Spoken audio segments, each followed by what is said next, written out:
Group's AlShabab announced yesterday that it had launched a cross-border attack on Ethiopia's Somali region, killing dozens of regional police and capturing 2 villages. Independent reports have been able to confirm the death of 17 regional police officers, 70 kilometers inside Ethiopian borders, making it one of the largest attacks by the group inside Ethiopia's borders in years. Saran Tsogai has the report.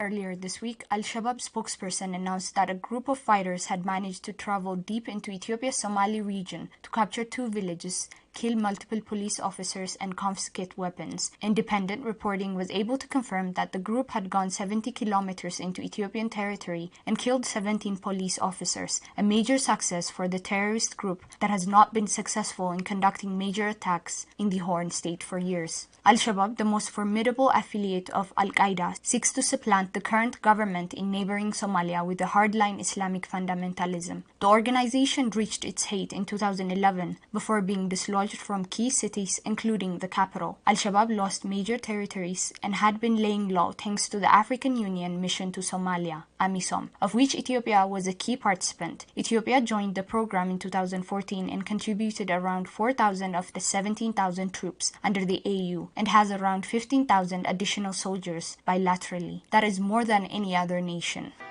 I assure you that Ethiopia's defense force will make a difference in AMISOM operation by clearing AlShabab from Sector 3 and 4 under the command of the force headquarters and completely implement AMISOM's concept of operation in each of its military activity. أركي دونتا شعب كصومالية تسبدل وين وحربائنا فريين وجود AlShabab. AlShabab وقتك إني واحد ماضي أرنتها سوى bad news for AlShabab good news نوحي وطاي شعب كصومالية شعب كصومالية وحنا نشجع الناس سنة كان إن دول كود وكحروا بدونه قعنت عدو قال كجحسنا الغاية وما سنتي thank you. These troops would be a significant why the terrorist group would largely be contained for the coming decade. But after the start of the war on Tigray in November of 2020, however, Ethiopia would withdraw much of its forces from AMISOM and hotspots for conflict to have these troops take part in its war on Tigray, as many other Tigrayan forces taking part in these peacekeeping missions across Africa would abruptly be called back, significantly weakening the region's response to the terrorist group and other conflicts in the Horn. Once an important symbol of peace and stability in the Horn and the face of African diplomacy, Ethiopia has now become the face of war, man-made famine, and terror for many of its residents. Ethiopia's Orthodox Church Patriarch Abuna Matthias on Friday announced that he will be leaving the country for medical treatment, saying that he thought it was necessary to make this announcement to ensure that religious leaders, according to His Holiness, would remain calm. The Patriarch has been under close scrutiny by Ethiopian authorities over the past year, while His Holiness has been vocal about atrocities being committed in Tigray. Abel Zagabo reports. Ethiopian Orthodox Church Patriarch His Holiness Abuna Matthias on Friday announced that he will be leaving the country to receive medical treatment and called on followers of the church to remain calm as His Holiness is undergoing treatment. በተማሩ ሰዎች ባጠኑ ሰዎች ስለ ጤና ሕክምና ያጠኑ ሞት የሚቀርብ አይሆንም በዚህ ዓለም እስካለን ድረስ ከስቃይና ከህመም ያድናሉ ይቀንሳሉ ህመምን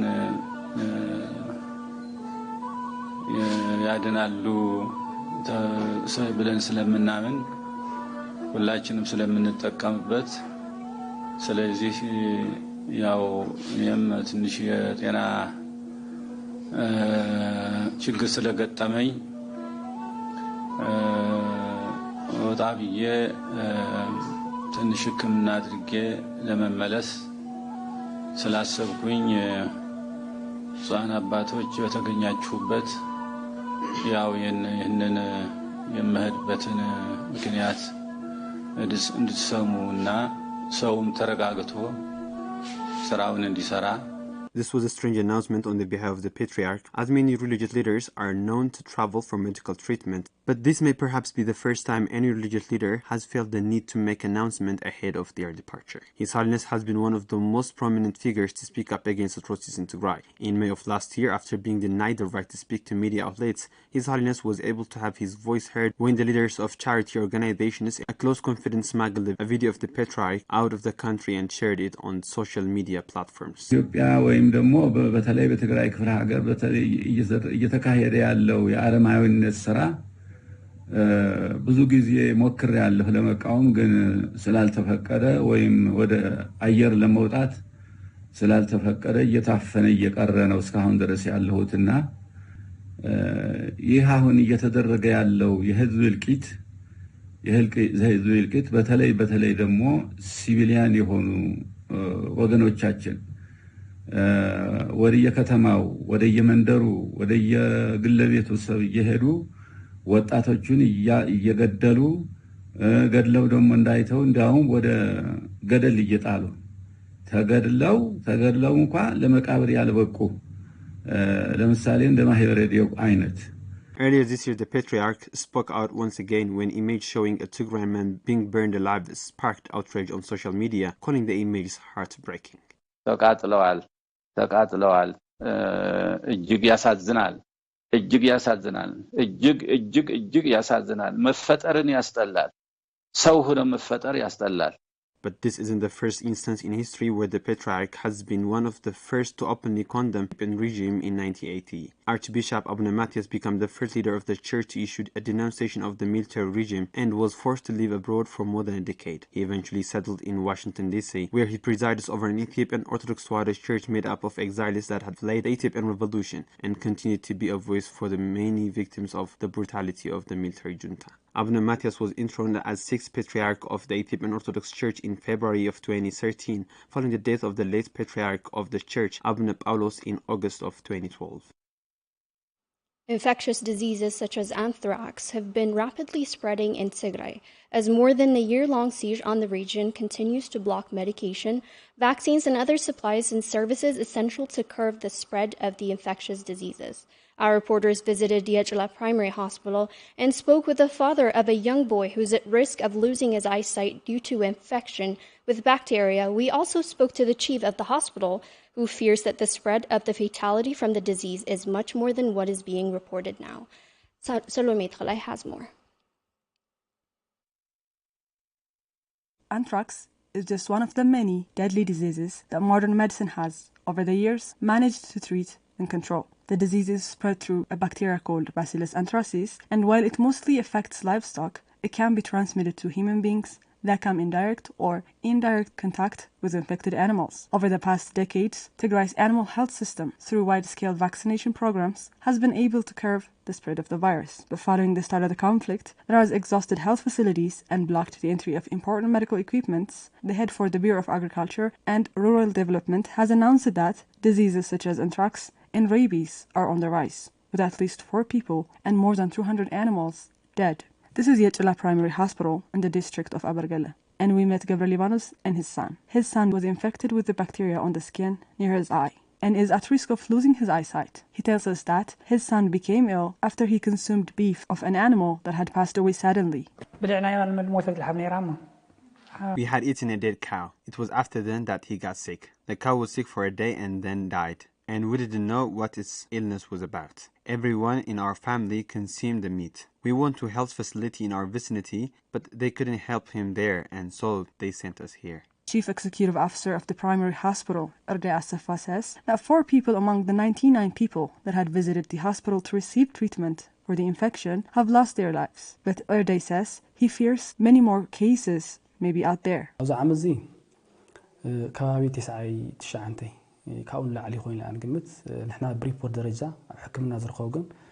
This year we have recorded more than 99 cases of anthrax in this hospital. We know there are more cases out there that are just the cases recorded in this hospital. We lost 4 patients. There are probably many more than have died in their homes. We lost 4 patients. There are probably many more that have died in their homes trying to treat their illness with traditional medication.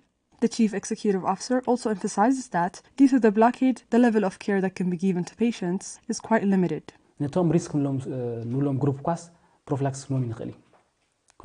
We are unable to provide prophylaxis even to the risk group due to shortage of medical supplies. Atinkut Mazgabo, head for the Bureau of Agriculture and Rural Development, says that more than 22 million doses of vaccines were given out each year to prevent the spread of the bacteria in Tigray, but says that this number has come down to a drastic decline due to the siege and attack on Tigray's health system, with just under 4 million doses being given out this year. The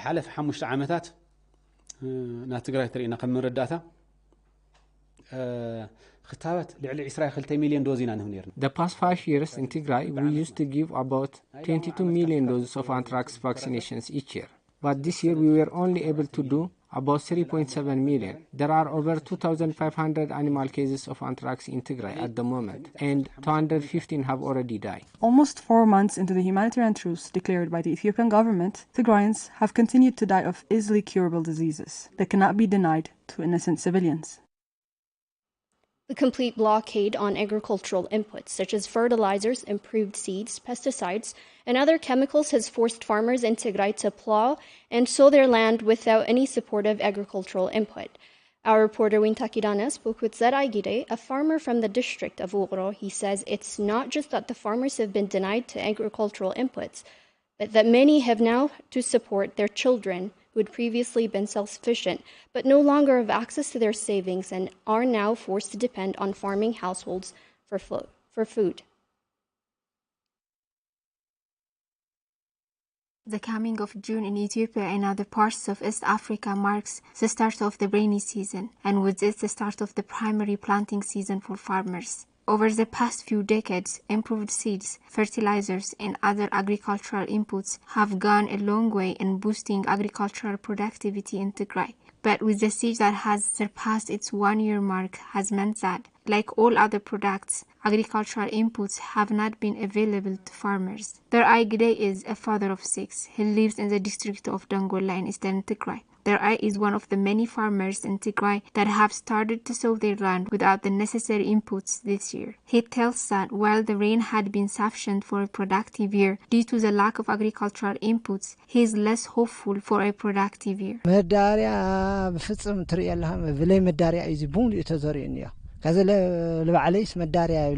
is no fertilizer, as you can see. Everything I've sown here is without fertilizers. We used to have white and black fertilizers. We used to apply them with the help of agricultural experts. Our land was productive. I used to sow my land with improved seeds of wheat. The productivity was promising.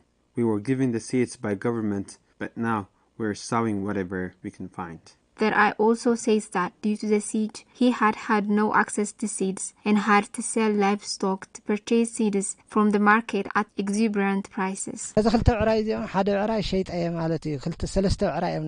We've had to sell our livestock and anything else we may own, just so we can buy seeds from the market. I used to have 3 oxen. I had to sell one of them to buy seeds for teff. I bought a plate of seeds for 100 birr, and that's very hard to get, but there is no fertilizers anyway. Even at double the price, we're just throwing seeds around. Zerai says he feels as though he's living like his great ancestors, who had only the option of praying to make for a productive year. I'm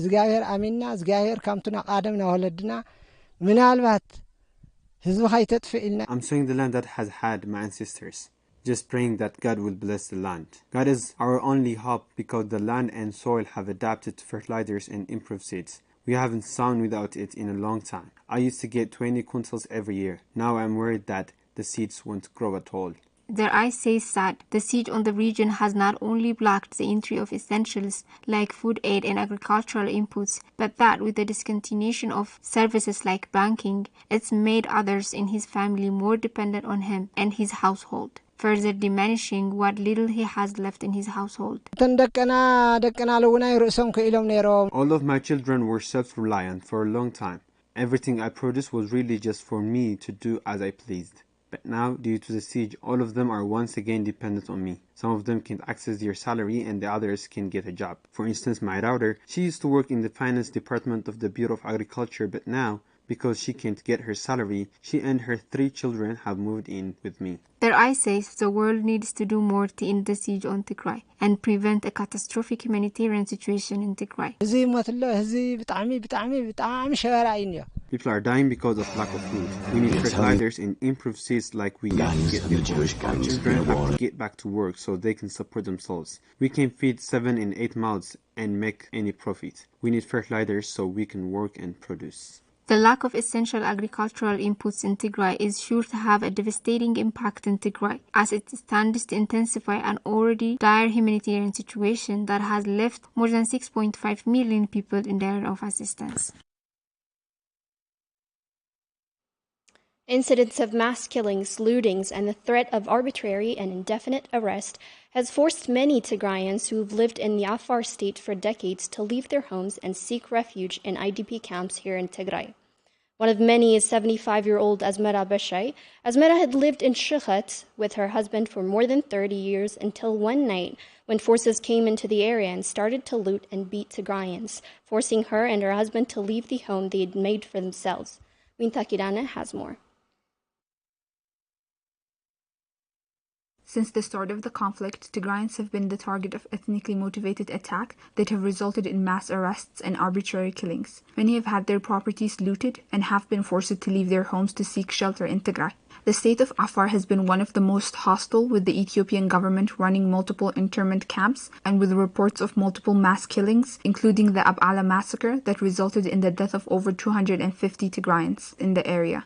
Incidents of mass killings and the threat of arrest has forced many to leave their homes to seek refuge in IDP camps in Tigray. One of the many IDPs in this camp in Maqalla is 75-year-old Azmera Bashai. Azmera had lived in Shikhat with her husband for more than 30 years until one night when Afar-speaking people came to the area and started to loot and beat Tigrayans, forcing her and her husband to leave their home of decades. I had lived there for 30 years. I followed my husband there. We were working as farmers. They just told us to leave so that they can steal. They were calling us names and telling us we had no right to live in Afar. They beat us and dragged us out of our homes. They dragged us out of our homes with our neck as they stole our belongings. They didn't leave anything behind. They took our grains, clothes. They took everything. At the end, it was just the house that was left. We were afraid they would kill us after that, so we left. Azmera says even though her eyesight was bad back at home, she was still able to cook and care for her husband. But since the attack, she says she has entirely lost her sight.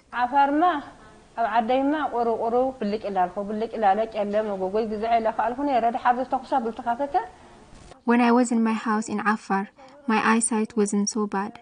I used to be able to make injera. But since the attack, I have completely lost my eyesight. My husband has had to cook for us and take care of me. I used to be fine. I think it was the fear and shock that has made me blind. Azmera says she has been receiving treatment at Quiha General Hospital, but due to the lack of medication, her condition has only been getting worse by the day. I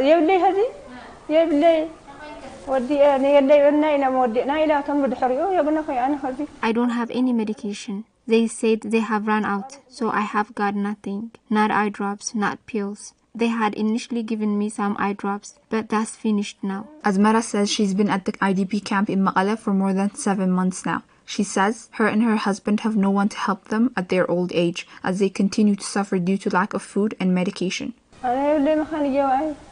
I don't have any children. I wasn't able to have children, so now I have no one to help me.